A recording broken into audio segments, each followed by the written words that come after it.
భవిష్యత్తును గురించి, నిత్య జీవాన్ని గురించిన చింతన క్రైస్తవుడికి ఉంటుంది. మనం ఈ లోకం మట్టుకే మన విశ్వాసం అయితే మనం యేసు ప్రభువుని నమ్ముకోవాల్సిన అవసరమే లేదంటాడు పౌలు. మనంత భ్రష్టులు కూడా ఉండరేమో అంటాడు. మన విశ్వాసం ఇక్కడ ఏమి తిందామా, ఏమి త్రాగుదామా అనుకుంటే అంతటితో ఆగిపోయింది నీ భక్తి అంటాడు. అది వేస్ట్ అంటాడు. ఇక్కడ ఉండాలి. ఒకసారి పేతురు ఒక మాట అడిగాడు ప్రభువుని.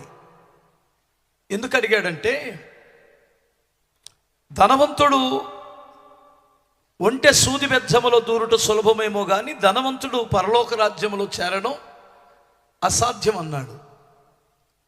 ఎందుకు ఆ మాట అన్నాడంటే, ఒక యవనస్తుడు నిత్య జీవం కావాలని వచ్చి, నీకున్న ధనాన్ని అమ్మి పేదలకు ఇచ్చేయరా, నేను నన్ను వెంబడించన్నందుకు ఎసరపడుతూ వెళ్ళిపోయాడు.